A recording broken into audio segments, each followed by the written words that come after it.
Hello, today we're going to take an examination of the great fights of the 1880s. This is a fight between Georges Leblanc and Nonpareil Jack Dempsey for the middleweight title.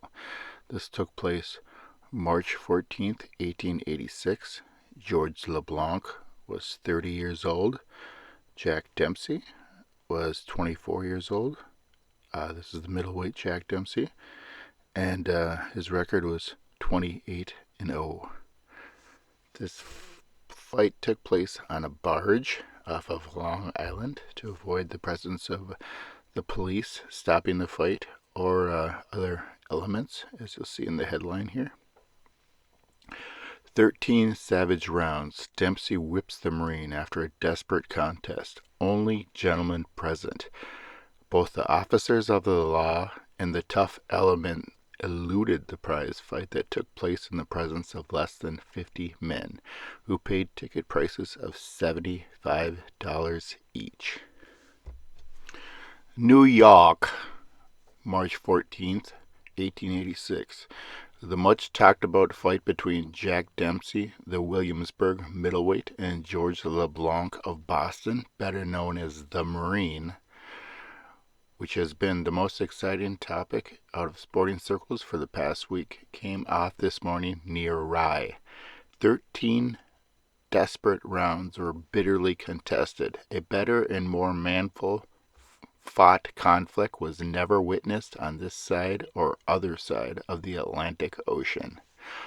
Eluding the officers and the toughs in order to escape the hundreds of persons who have, in one direction or another, been following the movements of the principals and their managers, and to get rid of the toughs and others who were supposed to be interested and whose presence on Thursday morning caused the event to be deferred.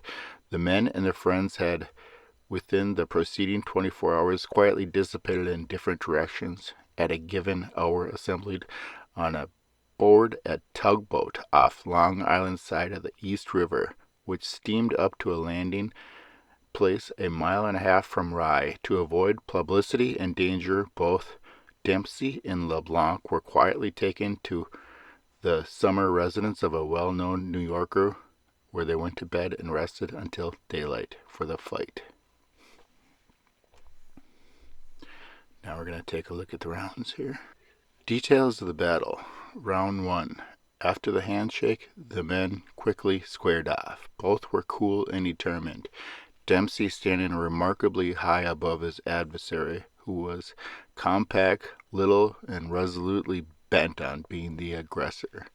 Leblanc led the assault, letting out a right just tapping Dempsey on the cheek. Dempsey paid little attention to this and allowed Leblanc to get in another right-hander in the breast. Dempsey made a couple of feints with his right and followed with a stunning left-hander, which landed with a loud report on Leblanc's left jaw, causing him to stagger to the ropes, where he remained until time was called, amid a quietude which was simply phenomenal. Those who had thought that Leblanc would overmatch Dempsey began to change their opinions after witnessing the latter's tactics of the fighting. As he returned to his corner, Jack Dempsey said to George Tuttle, "Well, George, things look very favorably now." Round 2. Both men came up smiling. The Marine again forced the fighting by planting a right hand on Dempsey's jaw, but being short it did little damage. Then followed some sharp countering until time was called. The round ended in no one's favor. Indeed, it was said that it was anyone's fight, with a slight upward tendency in the Marine's stock. Round 3.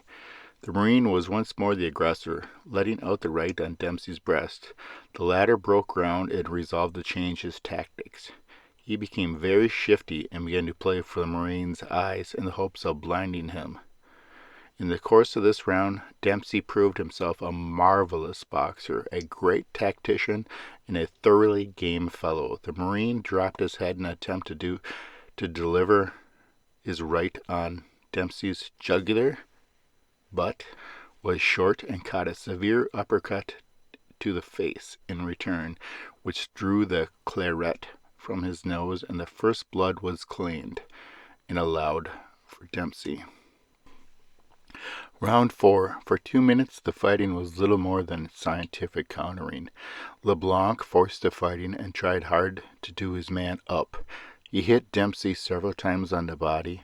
Finally, they clinched at the ropes and broke at the referee's order. Thereafter, Dempsey got in a few straights on LeBlanc's face and raised a large-sized mouse on his right eye with one of his stunning left-handers. Round 5. Dempsey presented quite a contrast to his Boston antagonist, as the men came up for this round like two prairie buffaloes, his face bearing but slight traces of punishment, while LeBlanc, with his nose and eyes swollen, looked as if he had been in a railway smash-up. Nonetheless, LeBlanc forced the issue by planting a left-hand uppercut on Dempsey's mouth, cutting his lower lip. Dempsey countered with a stinging blow on the right side of the Marine's jaw, sending the latter sprawling to the ground, from which he did not rise until time was called at the end of the 5th round. Round 6. LeBlanc showed signs of suffering when he came to the scratch, and his face bore evidence of the punishment that Dempsey's left hands had inflicted. Dempsey's face was slightly swollen, and the gash in his lip told the strength of the Marine's right. But the game Williamsburg boy had much fresher appearance. The fighting in this round was little more than sparring for time and wind. Rounds 7, 8, and 9. These rounds were devoid of excitement, and both men appeared to be reserving their strength for the final rounds. It was almost impossible to tell just how it would end. The Marine's face was swollen and bleeding copiously, while Dempsey's body was badly bruised. Round 10. LeBlanc rallied and stopped gamely to the scratch, his teeth firmly set and a determined look in his only available eye. Dempsey was still quite fresh in contrast to his opponent. The Marine was again the aggressor and seemed determined to make one great effort to vanquish the Williamsburg boy. He let out with his right, hitting Dempsey on the jaw, and following with a left-hander to the breast. Some countering followed, and the men clinched. The referee shouted "break." The Marine dropped his hands in obedience and received a stunning knockdown blow from Dempsey. A foul was claimed, but not allowed. So in that round, Dempsey had an illegal move for which LeBlanc had a knockdown. Round 11. LeBlanc appeared to be suffering greatly and was weakening from his loss of blood, which had flowed freely during some of the preceding rounds. He fought gamely, however, punishing Dempsey more than he ever had been punished before in his career in the ring. Time was called, and the men went to their corners, looking badly. Dempsey's body was covered with abrasions, and his face was marked here and there, while the Marine's other eye had surmounted by a large swelling and the result of one of Dempsey's left-handers. Round 12. Though greatly exhausted and weak, LeBlanc showed himself very game by staggering up to give Dempsey the first blow of the round.